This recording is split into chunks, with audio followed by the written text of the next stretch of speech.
साथ जनरल गुलाम मुस्तफ़ा पर हैं, उनसे बात करते हैं। जनरल साहब, thank you very much for your time.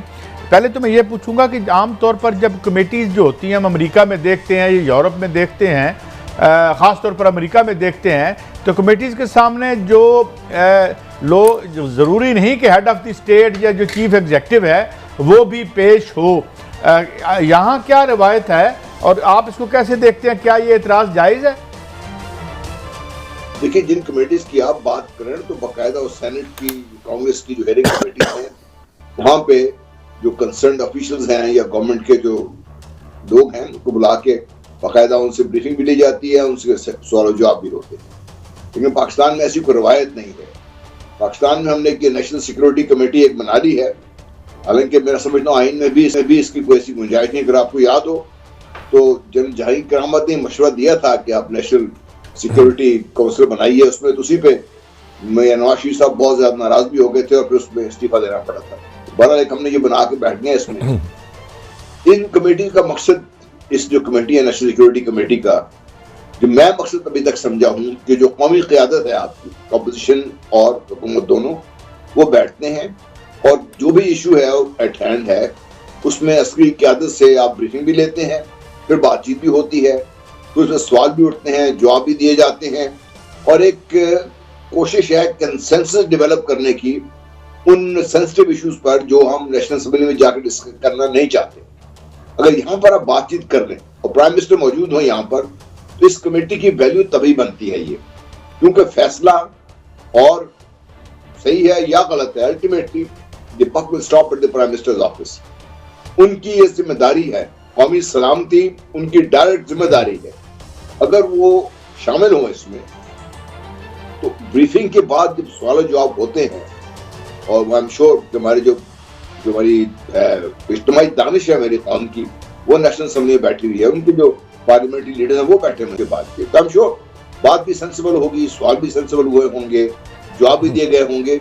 लेकिन उन सवालों जवाब के सिलसिले में और इसके नतीजे में अगर कोई चीज ऐसी आती है जिसका पहले हुकूमत ने इदराक नहीं किया, या वो मामला ऐसा है जिस पे समझा जा रहा है कि इस पे हुकूमत के जो भी इक़दाम हैं वो इतने सही नहीं है, तो उनको तब्दील अगर करना है तभी तो प्राइम मिनिस्टर ने तब्दील करना है। तो ये मैं समझता हूँ प्राइम मिनिस्टर की गैर हाजिरी इस कमेटी की, जो नेशनल सिक्योरिटी कमेटी है, इसकी वैल्यू को उन्हें कम कर दिया है। इससे उनको होना चाहिए था। इसमें आपकी सारी क़यादत बैठी हुई है कौम की वहां पे। बिस्मिल्लाहिर्रहमानिर्रहीम। इसका मतलब है जनरल साहब, आप समझ रहे हैं कि प्राइम मिनिस्टर ऑफ पाकिस्तान कौमी सलामती कमेटी के इजलास में ना जाकर उसकी वजह से उसकी इफादियत कम हो रही है और ये उनकी जिम्मेदारी है उन्हें जाएं और जाकर लोगों के साथ, क्योंकि मुल्क के चीफ एग्जेक्टिव हैं, अगर कोई उनसे रिलेटेड सवाल है तो उन्हें जाना चाहिए। तो ना जाने की वजूहात क्या सब बज़ाहिर नजर आ रही हैं?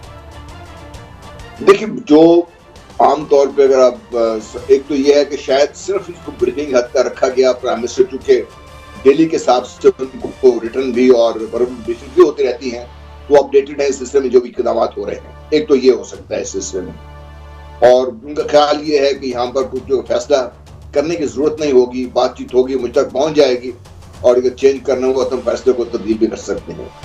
दूसरी वजह उनकी यह है कि वो इस किस्म की किसी कमेटी में भी तशरीफ नहीं लाते, ये पहली दफा नहीं है। वो एक रवैया भी शायद उनका हो सकता है, वो अपोजिशन के साथ मिलकर बैठने को, बात करने को तैयार नहीं है। अगर नहीं करेंगे तो आप जो पार्लियामेंट्री सिस्टम ऑफ गवर्नमेंट है, या जिस पार्लियामेंट जिसके लिए आप इतना खर्चा भी कर रहे हैं, इलेक्शन भी कराते हैं, उस पार्लियामेंट का फिर फायदा क्या है आपको? अगर आपने कौम की इज्तिमाई दानिश को वेटेज नहीं देनी तो फायदा क्या है इसको? अच्छा मलिक साहब, मैं इसके बाद जनरल साहब मलिक साहब आएंगे। मुझे समझ नहीं आती वज़ीर आज़म की सोच की कि वो अपोजिशन से हाथ नहीं मिलाना चाहते, तो ऐसी कानून साजी करे कि हुकूमत हो, जो अपोजिशन के लोग उन्हें घर भेज दिया जाए।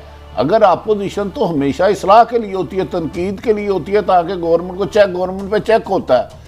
ये बड़ी नेगेटिव सोच है कि अपोजिशन के साथ एक प्राइम मिनिस्टर नहीं बैठ रहे तो मसाइल के हल कैसे निकलेंगे?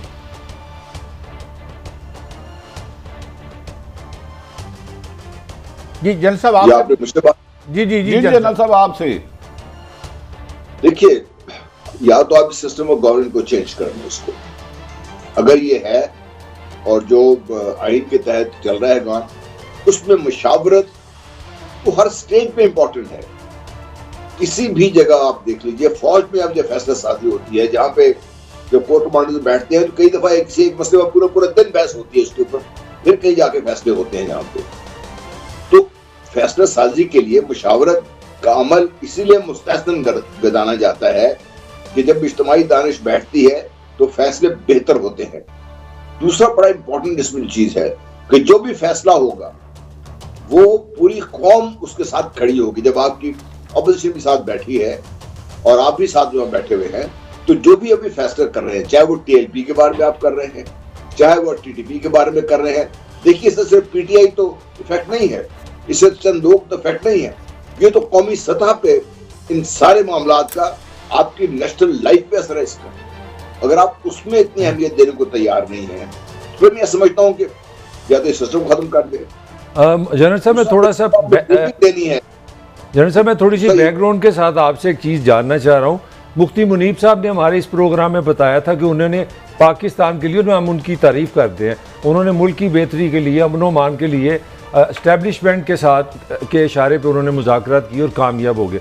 मेरा सवाल ये है कि एक आम पाकिस्तानी को आप सामने रखें, जब यहाँ पे आपकी सड़कें बंद हैं, आपका जीटी रोड बंद है, तो पता लगता है कि जनरल बाजवा साहब की मोहब्बत है। मैं समझता हूँ कि बड़ा उन्होंने पाकिस्तान से मोहब्बत का इजहार किया अगर मसला ख़त्म हुआ है। तो अगर वज़ीर आज़म नहीं आते तो मेरा सवाल ये है, तो क्या आप जब आर्मी चीफ आके कौन से सवालों के वहाँ पे जवाब देंगे? इस दिस मीन के प्राइम मिनिस्टर की पॉलिसी कोई नहीं है, सारा काम वही करते हैं, तो मैसेज तो बड़ा अजीब सा आ रहा है इससे। देखिए ये भी बात हो रही है कि क्या प्राइम मिनिस्टर इस सारे मामले के ऑन बोर्ड भी हैं या वो इससे इख्तिलाफ रखते हैं, ये बात भी हो रही है। आपने जो बात की उसमें भी वजन है, लेकिन देखिए at the end of the day जो भी फैसला हो या ना हो, जो भी मसला होगा इस मुल्क में आज, चाहे महंगाई है, चाहे वो टीएलपी है, चाहे टीटीपी है, चाहे कोई भी है, किसकी जिम्मेदारी है इसमें मुझे बताइए। हुकूमत हेड कौन कर रहे हैं? इमरान खान साहब। उनको ये जिम्मेदारी ओन करनी पड़ेगी। ओन करके आप बताएं उनको भी क्या बात हो रही है, क्यों बात हो रही है। वो कुछ रैशनल ऐसा होगा। आर्मी चीफ का फैसला तो ये नहीं है। फैसले जो भी होने हैं, जब भी होते हैं फैसले, आर्मी अपनी राय जरूर देती है और देनी भी चाहिए। तमाम जो आपके स्टेट के जो स्टेक होल्डर्स हैं वो राय देते हैं। अल्टीमेटली तो आपकी कैबिनेट और प्राइम मिनिस्टर मिलकर फैसला करते हैं। उनके फैसले की अहमियत तभी है, उसकी अफादियत अगर आपने बढ़ानी है तो आप उसके लिए अपनी अपोजिशन को भी साथ मिला के बैठते हैं। अगर इस सारे प्रोसेस को आप वो वेटेज देने को तैयार नहीं है, तो फिर तो बातें तो होंगी कि आप क्यों नहीं आए, क्या आप इस फैसले से खुश नहीं है, क्या जो बातचीत हो रही है उससे आप खुश नहीं है। हालांकि टीटीपी के बारे में जो बातचीत का अमल का आगाज था, उस सारे से कौम को, दुनिया को आगाह खुद प्राइम मिनिस्टर ने खुद किया था इसमें, वो भी किसी इंटरव्यू में किया था।